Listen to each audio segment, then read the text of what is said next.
Et bonjour à tous. Salut.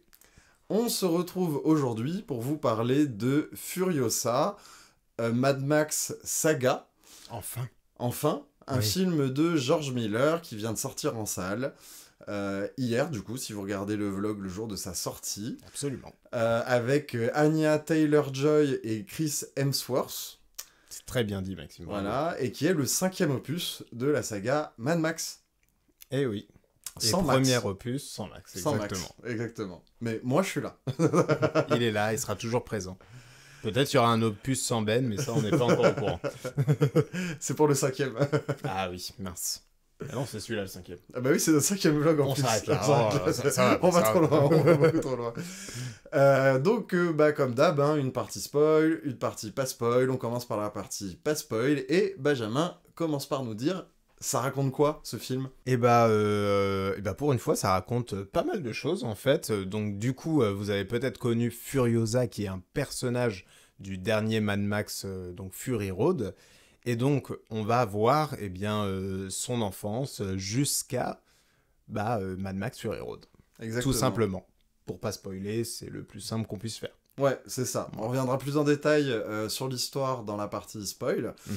Et entamons la partie no spoil. Mhm. Benjamin, t'en as pensé quoi de ce Furiosa qu'on attendait tant? Je le rappelle, Benjamin avait dit dans l'épisode du podcast sur les attentes 2024 que c'était le film que tu attendais le plus cette année. C'est vrai, c'est celui-là. Très satisfait. Comme je te le disais à la sortie de la salle, parce qu'on a été le voir tout à l'heure ensemble, je m'attendais à un peu exploser de joie. Et en fait, c'était beaucoup plus serein que je suis sorti de la salle, parce que c'est pas comme Fury Road. C'est pas pareil.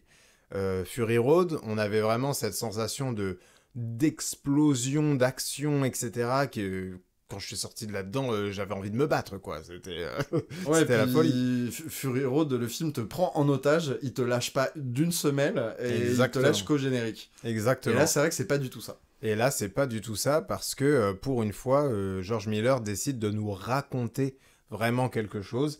Et donc là, la vie donc de Furiosa. Et surtout, c'est une vraie origin story, en fait, où on a vraiment l'envie de raconter comment ce personnage est devenu celui qu'on voit dans Fury Road. Et chaque détail compte dans la narration. Pour une fois, c'est vraiment rare que dans la saga Mad Max, on prenne autant de temps pour la narration. Du coup, forcément, il y a moins de place, entre guillemets, pour l'action. Mm. Mais c'est tout aussi bien, parce que du coup, il ne nous fait pas un copier-coller de Fury Road, et il nous fait un réel nouvel opus qui vient s'inscrire parfaitement dans la saga. Ben oui, comme tu dis, hein, finalement, c'est vrai qu'il y avait souvent cette critique avec laquelle je suis pas d'accord du oui, Fury Road, c'est un scénario qui tient sur un bout de papier, sur un post-it, nanani nanana. C'est juste que George Miller, c'est un cinéaste qui raconte beaucoup plus avec l'image et même uniquement avec l'image. Il n'a pas nécessairement besoin de dialogue dans ses films. Mm. Là, pour le coup, bah, y a quand même beaucoup de dialogue pour un Mad Max, mais bon, il n'y en a pas tant que ça non plus. Il Ouais, raconte c'est quand aussi même étonnant. énormément par l'image, Mm. mais il raconte, comme tu dis. On s'attache à des personnages, on a des véritables enjeux, et c'est vrai que bah, c'est super rafraîchissant parce que, bah, clairement, quand on allait voir le film, on s'attendait à ce qu'on ait un Fury Road 2 d'une certaine manière. Ouais, enfin, c'était une sorte d'attente et de crainte à la fois, Ouais, parce que pour moi, c'était impossible d'aller au-delà de Fury Road dans le même genre, en fait. mm, J'ai comme cette impression que Fury Road, c'est vraiment l'accomplissement d'un truc. Et même si on s'en rend déjà compte, je pense vraiment, dans 50 ans, Fury Road sera un monument. Je pense. oui, oui, oui, oui. Et du coup, ils pouvaient pas se permettre de refaire ça, parce que je pense que c'est trop tôt, entre grosses guillemets, hein. Ouais, puis ce Je- serait répété. Ouais, voilà, ça aurait été répétitif, surtout que comme il n'y a pas vraiment de narration, et ça aurait été répétitif dans un truc où on peut même pas varier sur des éléments d'histoire, etc. Non, ça aurait été juste des nouvelles scènes d'action. Alors, quand on dit ça, il y a vraiment de l'action dans le film et les scènes sont vraiment bonnes. C'est juste que du coup, on est dans un rythme beaucoup plus étalé. Par exemple, une scène d'action va durer plus longtemps, va prendre son temps dans la mise en place et tout, comme les scènes qui ne sont pas d'action en fait. Ouais, c'est ça, pour faire une métaphore musicale, le BPM est ralenti Ouais. Mais le film est quand même rythmé, on a quand même un George Miller qui est quand même un génie du rythme, ce qui fait qu'on s'ennuie pas une seule seconde, et en plus on suit l'histoire avec plaisir, surtout que là on a le temps de nous planter des personnages, on a le temps de s'attacher à eux, et ou de les détester. D'ailleurs on a des personnages comme ça très ambigus, on y reviendra dans la partie spoil, mais du coup bah, ça rend ce visionnage très agréable et aussi très rafraîchissant, très surprenant. On sent que George Miller, bah, il a beaucoup appris de son film d'entre-deux, là, qui était 3000 ans à t'attendre. Absolument. Qui était un film où vraiment, là, il apprenait presque le rythme lent. Le premier film où vraiment, il se pose, il prend son temps, il fait des plans qui durent, il fait une histoire qui prend son temps. Et un film qui parlait de narration. En plus, c'est ça. Donc on sent qu'il a eu besoin de faire un autre film pour réapprendre à mieux appréhender Furiosa. Et puis bon, bah on a aussi Anna Taylor-Joy qui reprend le rôle précédemment campé par Charlize Theron. Absolument. Et qui gère plutôt bien le truc. Hein. On a, comme avec Mel Gibson et Tom Hardy, on n'a pas de souci à se dire que c'est le même personnage. Tant elle présente des facettes différentes du personnage, mais grâce à l'écriture et à la direction d'acteur et à l'iconisation, on sent bien qu'on a affaire au même personnage et on capte bien que c'est son origin story. Donc, et ça lui va très très bien. Voilà. Et puis bon, même... Après, je suis pas objectif, je suis un fan d'Anna Taylor-Joy. Mais même les antagonistes, parce que finalement il y a que ça dans le film, quasiment. Même les antagonistes en plus sont très intéressants, ils sont crédibles en tant qu'antagonistes. Et ce qui est aussi très surprenant dans ce film, et d'autant plus surprenant pour un Mad Max, comme on vous disait, c'est le 5e opus de la série, et c'est le premier qui s'occupe du lore véritablement. On y reviendra en détail dans la partie spoil, mais là si vous vous posez des questions sur comment fonctionne le Wasteland, le fait que bon bah l'essence est rare mais qu'ils passent leur temps en bagnole à se tirer dessus, bah là vous aurez des vraies explications. Et c'est vrai que ça fait plaisir au bout du 5e épisode qu'on se concentre enfin sur le lore et qu'on prenne le temps de l'expliquer. Donc voilà, c'est ça, c'est un film. Ouais, et juste je voulais dire que c'était intéressant en plus de voir qu'il explique, mais tout passe par des actions, des événements qui doivent se passer. Oui. C'est pas explicatif. C'est-à-dire qu'il explique l'univers, ouais. mais c'est pas explicatif. Il y a vraiment ce côté... bon bah on va à tel endroit pour telle raison, du coup on voit que là-bas ils font ceci, cela, et c'est jamais en mode ouais là-bas en fait c'est là où on va chercher le pétrole, ouais, et bah voilà quoi. Voilà.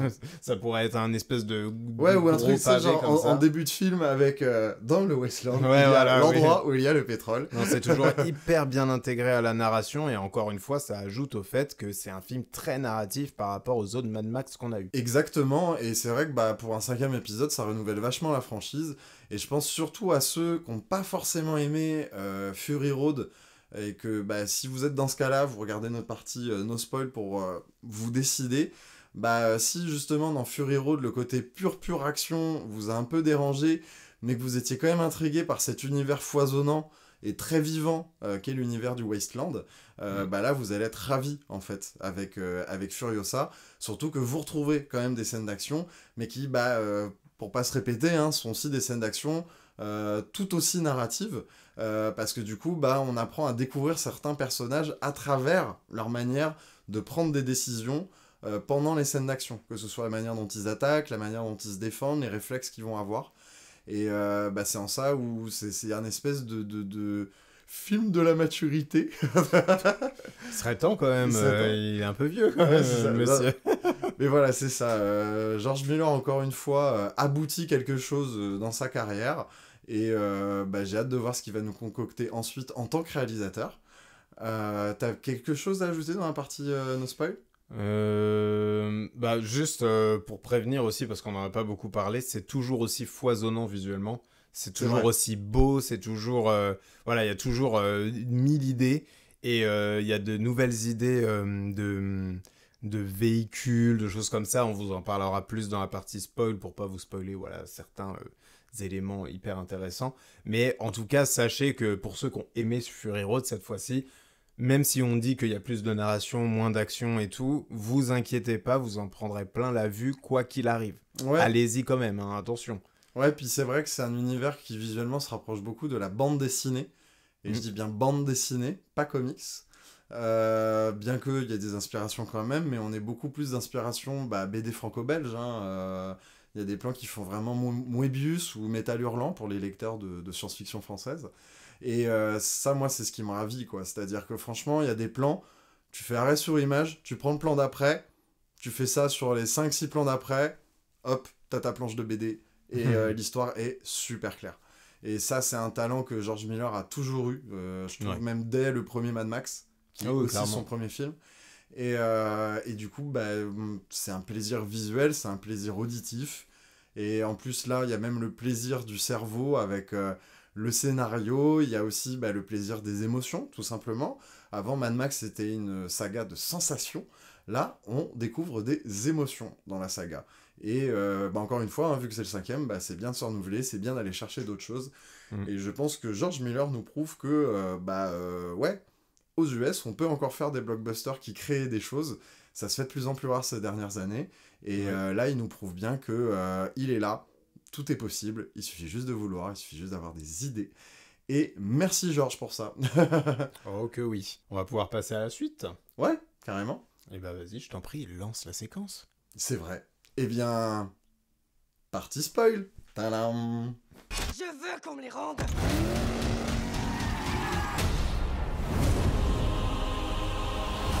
Fais ce que tu dois faire. Prends le temps que ça prendra. Mais jure-moi que tu reviendras à la maison. Protège la Terre verte. Nous allons prendre ce qui nous revient de droit. À vos marques.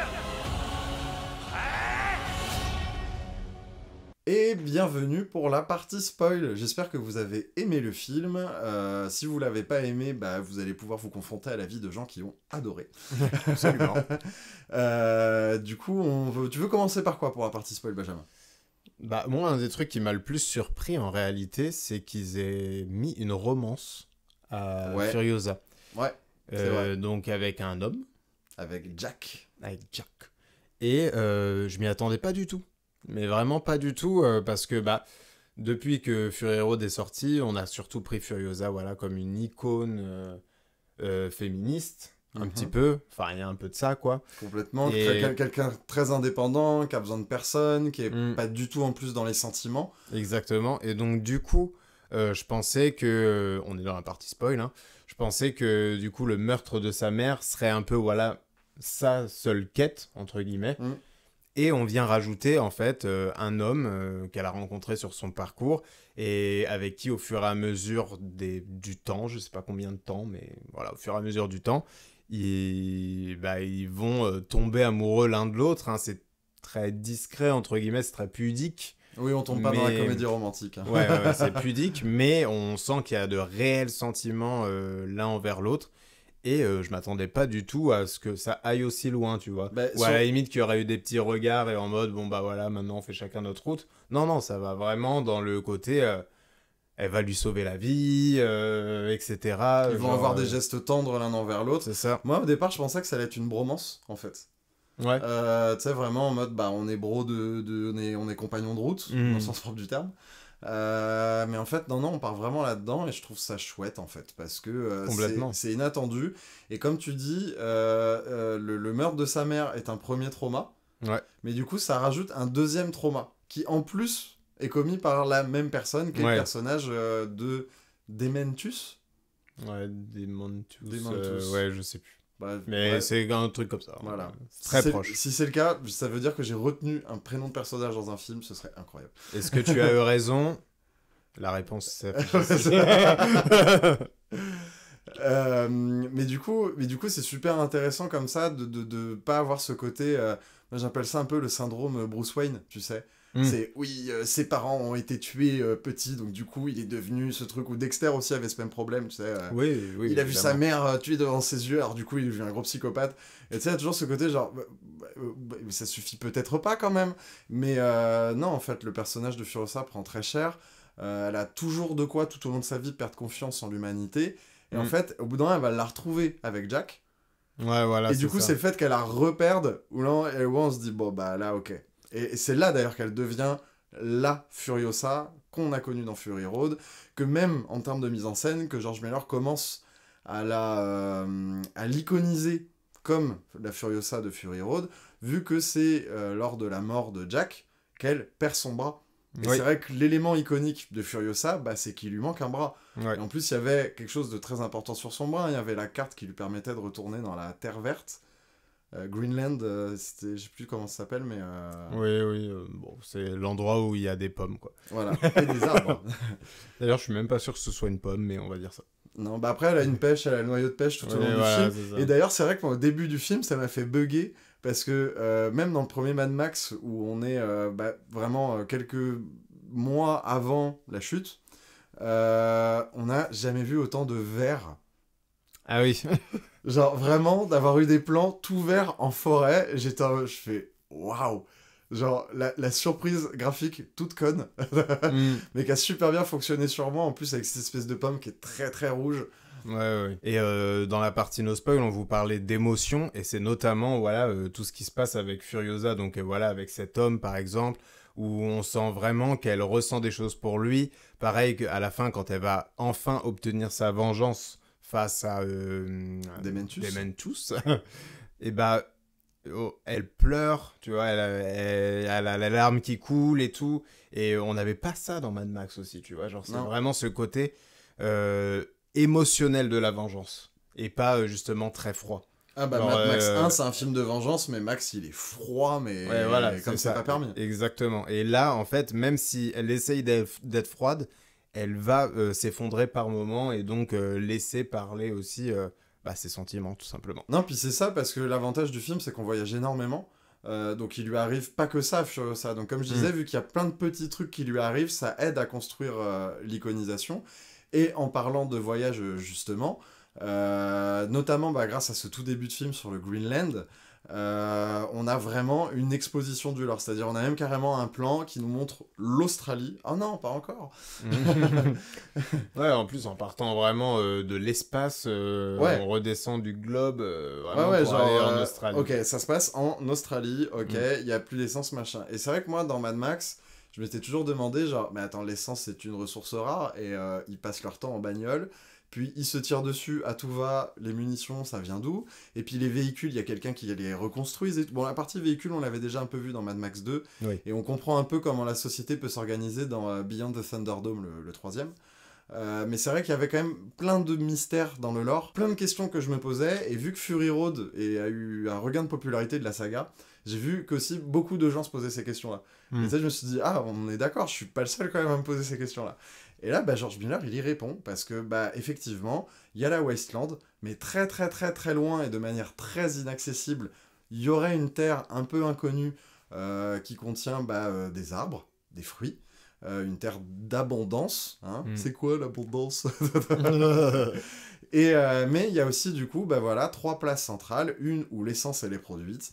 D'ailleurs, cet endroit-là, on comprend bien que, ok, l'essence est rare parce qu'elle est construite dans un seul lieu, mais vu la gueule du lieu, on se doute bien que il y en a quand même, quoi. Il y a de quoi fournir en essence beaucoup de gens, et que c'est vraiment un point central.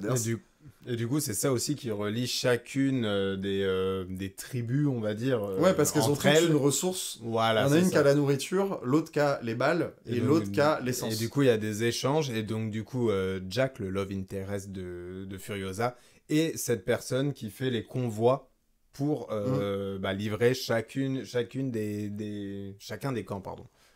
Et donc c'est hyper intéressant parce qu'on voit même comment fonctionne l'économie chez eux. Ouais, c'est-à-dire que il y a 3 places, 3 seigneurs, il y a des négociations, il y a des guerres. D'ailleurs, au bout d'un moment, il y a un petit truc qui dit, l'histoire se fait avec des guerres. Des guerres qu'on fait pour des ressources, pour des terres. Et c'est vrai que ça crédibilise un peu l'univers Mad Max. Tout en gardant le côté BD, parce que bien évidemment, c'est des grandes villes très graphiques, qui ressemble à une immense station pétrolière, la citadelle qu'on a déjà vu dans Fury Road, qui est clairement le peu qu'on peut avoir d'abondance. Hein. Il y a de l'eau, des fruits, et les gens s'y reproduisent. Et le bidonville de Chris Hemsworth. Et donc, ça rend le lore plus cohérent, l'univers plus vivant, ça nous permet de mieux attacher aux personnages et à ce qui s'y passe. Et du coup, on en revient à cet élément de narration. Parce que, cette fois-ci, George Miller décide de prendre son temps. En plus, on a un découpage en chapitres. On a 5 chapitres qui nous sectionnent l'histoire de manière bien précise sur des temporalités très précises, qui d'ailleurs vont être à chaque fois marquées par un traumatisme de Furiosa. Ouais. Voire plusieurs mini-mains par-ci par-là, mais à chaque fois c'est un peu genre 5 étapes. Tuto comment devenir Furiosa en 5 étapes. C'est pas facile. C'est pas facile. N'essayez pas ça chez vous, ça a été fait Non. par des professionnels. Et du coup, c'est vrai que, bah, comme on disait, ça permet au film de prendre son temps, et on va peut-être venir à ce qui fait l'essence Oh, bien joué. de Mad Max, bah, les scènes d'action sur la route, les scènes de bagarre, les scènes de guerre routière, littéralement. Oui, bah oui. Et là, bah, moi, ce que j'adore dans la saga Mad Max, c'est que chaque film filme ces scènes de baston routière différemment. Dans le premier, on a quelque chose de très terre-à-terre, de très sec. Dans le deuxième, on a quelque chose de beaucoup plus fantasque, mais aussi d'assez sérieux et de très BD, de très graphique. Dans le troisième, on passe carrément dans le cartoon. On est à deux doigts des bruitages de Tex Avery. Voire même, je crois qu'au bout d'un moment, il y a un vrai bruitage de Tex Avery. Il faudrait que je le revoie. Mais, genre, il y a un moment, il y a une voiture qui s'écrase et c'est vraiment un deux doigts le... C'est pas impossible. Hein. Et vraiment avec des gags, mais de slapstick pur. On a Fury Road, qui est une version améliorée des idées du 2, et très très améliorée, très très nerveuse. Et là, on a des scènes d'action avec des plans larges. Ça prend le temps, on prend le temps de voir chaque action de chacun. Ouais. En plus, il y a même des espèces de petits outils aériens qui sont super, en tout cas pour nous visuellement, ils sont assez facilement dégommés la gueule. Ouais, voilà, c'est ça. Mais ouais, c'est ça, c'est qu'on a des espèces de deltaplanes, on a des espèces de parapente et tout. Il y a le mec aussi qui fait aussi une sorte de ski nautique, mais sur le sol. Ah putain, j'ai adoré. En plus, incroyable. on voit les chaussures au bout d'un moment. Ouais. Et je fais, C'est une ah vas-y, espèce je de sais pas à truc, quoi elles servent tes chaussures, mais je veux savoir à quoi elles servent. Et là, on voit que c'est une espèce de ski nautique et qui lui permet après de déployer la voile. Ouais, J'ai fait, voilà, oh, c'est ça. trop Et stylé. franchement, c'était grave stylé. Et aussi, il y a ce truc à l'arrière du convoi, là. Ah ouais. Ça porte un nom, c'est le giga, je sais pas quoi. Mais du coup, on a le suspense tout au long de la scène d'action en mode, je l'active maintenant? Non, pas maintenant. Je l'active maintenant? Non, pas maintenant. Ouais, puis tu t'en doutes et tout, parce que tu Ouais, fais, c'est quoi c'est les ça. trucs qui pendent là? Puis oui, tu fais, mais attends, là, ce truc-là, il tourne, et après tu relis et tu fais, attends, il y a ce truc qui pend, il y a ce truc qui tourne, ça a l'air d'être le même truc, il y a une giga arme qui veut l'activer, en plus ça a l'air de s'activer de l'arrière. Ouais. Je Donc, veux voir ça, activez-le. Du coup, il l'active, et après, du coup, ça attire un mec en parapente qui avait des Grandes voiles noires. ouais, voilà, des grandes voiles noires de tissu. Et du coup, après, le tissu se prend dans l'espèce de tourbillon, voilà. Et du coup, ça crée des espèces de tentacules à l'arrière du convoi, et c'est super beau visuellement, quoi. Et c'est des idées comme ça que j'aime chez Miller, parce que il agrémente ses scènes d'action de trucs visuels que t'as jamais vus ailleurs, et que tu reverras sûrement jamais ailleurs, parce que même lui, il s'efforce de pas les reproduire. Et donc, c'est hyper satisfaisant. Ouais, puis moi je pense aussi à des plans comme quand par exemple il découvre la fusée qui explose en rouge là. Et du coup il y a un des abrutis de Dementus qui fait ça. Et après on a un plan qui est tout rouge et on a la silhouette. Il tire sur le sol, précise Ouais, quand même. c'est ça, Il fait ouais. ça, on verra pas très bien. C'est vrai. il tire sur le sol et du coup ça fait un nuage rouge. Et on a la silhouette d'Hemsworth en rouge.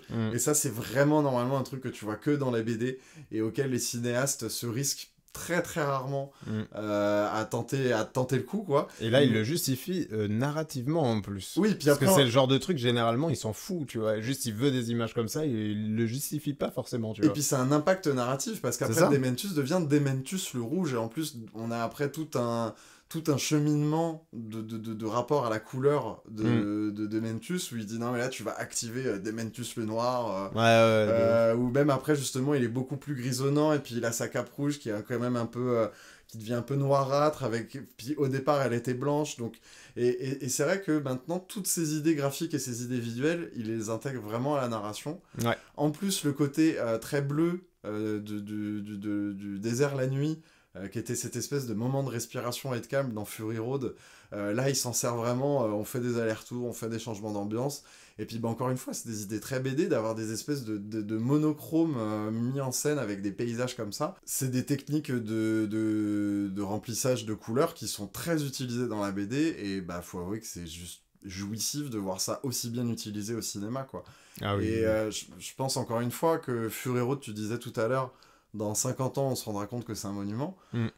Oui, parce que je pense qu'il y a des gamins là qui voient le film, qui vont être un peu trauma par le film, qui vont réutiliser ça dans leurs films qui sortiront dans 30-40 ans. Ah, c'est sûr, certain, et qui citeront ça comme référence, parce que surtout, on va pas se mentir, on a un cinéma hollywoodien qui s'aseptise un peu depuis ces dernières années, donc d'autant plus si t'es biberonné au blockbuster actuel, que tu vas voir ça comme un blockbuster actuel et que t'es un peu sensible graphiquement, mais tu te prends une claque en fait avec les films de George Miller. Ah oui, bah c'est clair, complètement. Et puis en plus, du coup, tout ça, ça nous amène quand même à... on vous parle de narration depuis le début, et en fait, c'est la première fois aussi que j'ai envie de voir la suite. Ouais. J'ai envie de voir ce qui se passe après, que ce soit pour Furiosa ou Max, et on sait qu'il y aura un prochain Mad Max. Ouais. Qu'il y aura Max dedans, cette fois-ci. Enfin, là, vous avez vu, Max y est, mais très brièvement. Oui, voilà, une petite apparition. Ouais, je reviendrai après sur la marche. manière dont Max apparaît dans le film. J'ai trouvé ça très bien fait. Et donc, du coup, on a vu qu'on découvre le Greenland, etc. On a envie que Furiosa y retourne. On a envie d'en savoir plus sur cet endroit. Même Max, évidemment. On a envie de savoir plus sur cet endroit. Et donc, du coup... ça crée enfin une attente pour l'épisode d'après. Parce que, bon, évidemment, on a toujours envie de voir un nouveau Mad Max. Mais c'est rare que, narrativement, on ait des attentes pour l'épisode d'après. Même, on n'en a jamais eu. C'est-à-dire chaque Mad Max se suffisait à lui-même, ne te teasait pas de suite, ne te teasait pas d'histoire. C'est à chaque fois des histoires indépendantes. Et à chaque fois, c'était, le dernier film, il était bien. Bah oui, s'il y a un nouveau film qui sort, j'ai envie d'aller le voir. Là, vraiment, il y a ce sentiment que George Miller nous dit « J'ai d'autres trucs à vous raconter ». Que ce soit des trucs, le Greenland, mais des trucs comme ça qu'il effleure, et puis maintenant que il assume son univers, maintenant il est cohérent, il y a ci, il y a ça. Tu vois, limite, je suis même curieux, maintenant qu'on a posé l'univers, de savoir, de revenir presque dans le prochain, dans le village du Thunderdome. Oui. Tu vois, et de commencer à se dire, est-ce qu'il n'y a pas maintenant des trucs tout cons, hein, mais des connexions à faire entre tous les Mad Max, refaire venir le village du deuxième, retourner au Thunderdome sur le chemin, et vraiment dans le prochain, je sais pas, créer une vraie société et fermer le tout, parce que effectivement il y a, comment dire, le fait d'avoir recréé une origin story de Furiosa et de l'avoir créée de manière très similaire à celle de Max, c'est-à-dire que déjà il y a un trauma, il y a une vengeance. Ça, c'est l'histoire de Mad Max 1. Oui. Et puis derrière, on va faire la justice, mais sans forcément avoir des valeurs. Mais le fait de faire la justice et d'être confronté à toujours plus méchant que soi va créer des valeurs. Et tu vois, ça, c'est un peu le cheminement de Mad Max 2 et Mad Max 3. Ouais. Et après, il y a le 4, en tout cas, là, on s'arrêtait pour le cheminement de Max. C'était vraiment ce côté, maintenant je suis passif, maintenant je survis, je suis là, voilà. je survis autant que je peux et j'ai presque lâché les rênes en fait. Ouais, là on l'avait laissé dans le 3 plein d'espoir à se dire, je suis peut-être un messie, je suis peut-être un élu, je suis peut-être quelqu'un de vraiment mieux que les autres dans cette wasteland. Là dans le 4 on avait retrouvé un Mad Max en mode je suis là. et du coup on n'en est pas encore à cet état de passivité pour Furiosa. Peut-être qu'elle ne l'aura pas parce que justement là on n'a qu'une envie, c'est que les personnages se re-rencontrent et fassent le voyage de retour pour eux deux et qu'on termine leur arc parce que Mad Max va retrouver une vie normale une fois qu'il sera sorti du Wasteland, parce que c'est vraiment quelqu'un qui a été témoin à cause de la mort de sa femme de la chute, donc ce serait une vraie belle fin pour lui. Meilleur qu'en tout cas que la fin de Mad Max 3 où finalement il restait ce héros solitaire du Wasteland quoi. Puis en parlant de Max, du coup il apparaît dans le film et j'ai vraiment adoré comment il l'a fait, parce que bien évidemment qu'il est obligé d'y faire référence, hein. C'est le 5e film, c'est la première fois qu'il apparaît pas, ce serait trop bizarre qu'il soit pas du tout là d'aucune manière. Et j'avais vraiment peur du caméo débile, quoi. Et genre, il est là, il regarde, et un gros plan sur lui, genre, vous avez vu, c'est Tom Hardy. Et en fait, c'est beaucoup plus malin que ça. Je sais même pas si c'est Tom Hardy, en vrai. Non, c'est pas Tom Hardy, j'ai regardé dans les crédits, c'est pas du tout Tom Hardy. Le premier plan de Fury Road, là où il est posé avec sa voiture, avec le lézard et tout, c'est un endroit qu'on connaît bien, parce que c'est une scène qui est très iconique. Et en fait, on a un plan à cet endroit-là, mais sans rien. Et vu que George Miller est doué pour l'iconisation de ses plans, on le reconnaît cet endroit. Ou en tout cas, on se dit, c'est marrant, on dirait vraiment cet endroit-là. En tout cas, ça me parle, quoi. Ouais, en tout cas, ça me parle. Et juste après, on a un plan, au même endroit, mais là, il y a Max, adossé à sa voiture. C'est limite la même... Une fois qu'on reconnecte à la temporalité, c'est peut-être limite la même scène. Oh non, je pense pas. Non, mais... Enfin, oui, c'est possible. En termes de temporalité, c'est pas Je me rappelle déconnant. pas qui bouffe sa petite... Non, sa mais... petite... Putain, oui, merde. sa petite canette, ouais. Non, c'est... Merde, sa Conserve. petite boîte de conserve. Il bouffe sa petite boîte de conserve en regardant Furiosa qui est en train de crever au loin. Non, c'est ça, c'est que c'est pas la même scène parce qu'il y a pas ça, mais il y a limite ce côté du oui, puis en plus, enfin, en termes de temporalité, ça se passe pas très loin parce que Non, oui, évidemment, c'est la pas loin. surprise aussi de Furiosa, c'est que la fin de Furiosa, c'est le début de Fury Road. Et c'est vrai que vu qu'il a pris une actrice vraiment plus jeune que Charlize Theron, on s'attendait pas forcément à ce que ça reconnecte autant. Et à la fin, quand elle va voir les femmes reproductrices d'Immortan Joe, qu'on reconnaît en plus par silhouette les filles qui vont faire Fury Road, et qu'en plus, juste avant, on a revu le rocker, on a revu le gros truc avec les enceintes, mais en fait, c'est vrai qu'on se dit, mais attends, il se préparait pour une bataille, mais on la voit pas à la fin de la bataille. Bah si, on la voit, c'est Fury Road. Et d'ailleurs, le générique de fin... C'est des extraits de Fury Road parce que ça fait plaisir en fait. Hein. Parce que ça fait boucler la boucle, évidemment. Mais Puis moi ça m'a refait dire, genre, quelle claque aussi Fury Road. Tu vois, oui, évidemment. T'as des réminiscences de ta tête à la claque de Furiosa et t'as des réminiscences de la petite claque de Fury Road. Ah oui, non, complètement, évidemment. Et du coup, on peut se poser la question de qui reprendra le rôle de Furiosa dans le prochain, et de Max. Bon, de Max, on se demande pas vraiment parce qu'on n'a pas de raison de douter pour l'instant. Mais en tout cas, Furiosa, ça nous fait poser des vraies questions, parce que vu qu'on termine là où Fury Road commence, ça veut dire qu'il pourrait très bien faire le choix de garder Anya Taylor-Joy, puisque c'est bon, la transition est faite. Revenir à Charlize Theron pour le coup, du coup, je ne vois pas pourquoi, vu qu'il a fait ça. Bah, c'est ça. Ou l'autre solution serait de reprendre une actrice un peu plus âgée, qui serait une autre actrice que Anya Taylor-Joy ou Charlize Theron. Ouais, surtout ce qui est très fort, c'est que les deux actrices se ressemblent pas, comme Tom Hardy et Mel Gibson d'ailleurs, mais quand t'as un metteur en scène et l'écriture qui suit, ça fonctionne. Donc il pourrait se permettre vraiment de partir sur un an, mais vas-y, je change tout mon casting. Ouais. Après, vu comment, à ce que j'ai compris, c'est très bien passé entre lui et Anya Taylor-Joy, donc mon avis, elle reviendra. Ouais, puis voir un film avec à l'affiche Tom Hardy, Anya Taylor-Joy... Ça fait vendre. On a déjà acheté nos billets. Ah oui, bon, moi, je suis acquis à la cause, y a pas de problème. Voilà, c'était notre avis de personnes qui ont adoré Furiosa. Ouais. C'est vrai qu'on n'a pas dit beaucoup de défauts, mais parce que on est à chaud et qu'on n'en a pas trouvé beaucoup. Non, je crois pas qu'il y en ait. Encore une fois, vous êtes prévenus. Si vous avez kiffé Fury Road pour l'action et tout, soyez prévenus que c'est plus calme, un petit peu plus calme, c'est différent. Voilà. Et si vous n'avez pas aimé Fury Road, sachez que c'est plus calme et qu'il y a une narration beaucoup plus présente et beaucoup plus étoffée. Donc si ça peut vous plaire ce côté-là, allez-y aussi, quoi. Ouais, voilà. Réussite totale. Il y a peut-être 2-3 plans numériques qui sont pas très jolis, mais c'est tellement graphiquement bien gaulé et bien pensé. Et puis que pour moi, ça gênant, fait partie de Mad Max depuis Fury Road, parce que dans Fury Road, on oublie souvent qu'il y a des plans pas très jolis, mais que pour moi, en fait, ça fait partie... de l'ensemble du truc. Je te parlais tout à l'heure des effets accélérés, qui pour moi étaient gênants la première fois que je le voyais, Fury Road, tu vois, enfin ça m'a perturbé. Non mais gênant dans le sens perturbant, moi ça m'a perturbé, oui. Parce que il fait ça depuis le premier Mad Max, donc... Ouais, mais bon, j'étais plus habitué, j'en sais rien, mais en tout cas ça m'a perturbé, et pour moi ça fait partie de Mad Max. Or, si c'était une norme du cinéma hollywoodien, je pèterais les plombs. Parce que je trouve pas ça bien. Mais ça fait partie du package. Ouais, mais là, c'est pertinent, en fait.